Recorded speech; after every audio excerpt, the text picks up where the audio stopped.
حضرت ابن عمر رضی اللہ عنہ سے روایت ہے، رسول اللہ علیہ وسلم نے فرمایا، 3 آدمی چل رہے تھے کہ بارش نے انہیں آ لیا اور انہوں نے مڑ کر پہاڑ کی غار میں پناہ لی۔ اس کے بعد ان کے غار کے منہ پر پہاڑ کی ایک چٹان گری اور اس کا منہ بند ہو گیا۔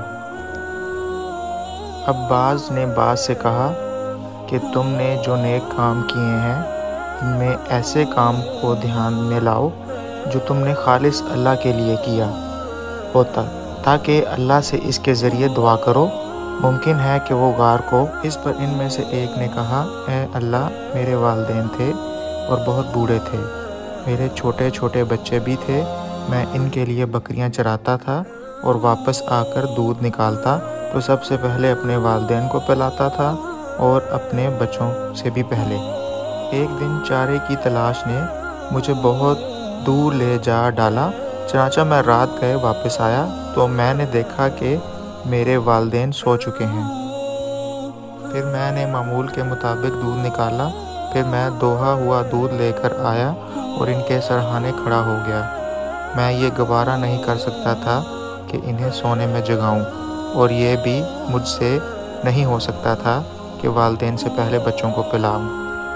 بچے بھوک سے میرے قدموں پر لوٹ رہے تھے اور اسی کشمکش میں صبح ہو گئی۔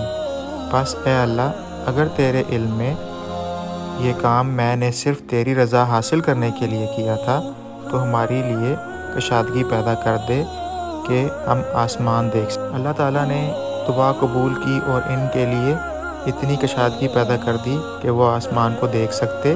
دوسرے شخص نے کہا، اے اللہ، میری ایک چچا زاد بہن تھی اور میں اس سے محبت کرتا تھا، وہ انتہائی محبت جو ایک مرد ایک عورت سے کر سکتا ہے۔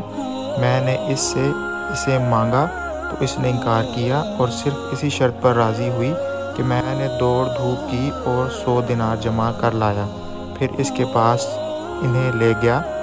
پھر جب میں اس کے دونوں پاؤں کے درمیان میں بیٹھ گیا تو اس نے کہا کہ اے اللہ کے بندے، اللہ سے ڈرو اور مہر کو مت توڑو۔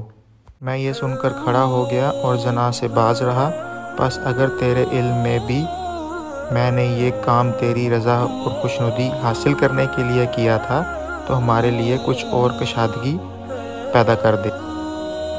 چنانچہ اس کے لیے تھوڑی سی اور کشادگی ہو گئی۔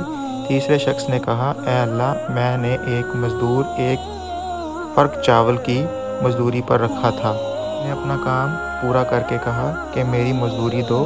میں نے اس کی مزدوری دے دی لیکن وہ چھوڑ کر چلا گیا اور اس کے ساتھ بے توجہی کی۔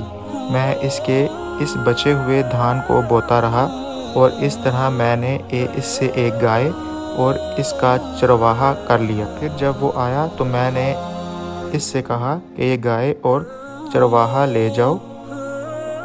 اس نے کہا، اللہ سے ڈرو اور میرے ساتھ مذاق نہ کرو۔ میں نے کہا، میں تمہارے ساتھ مذاق نہیں کرتا، اس گائے اور چرواہے کو لے جاؤ۔ چنانچہ وہ انہیں لے کر چلا گیا۔ اگر تیرے علم میں نے یہ کام تیری خوشنودی حاصل کرنے کے لیے کیا ہے تو چٹان کی وجہ سے غار سے نکلنے میں جو رکاوٹ باقی رہ گئی ہے اسے کھول دے۔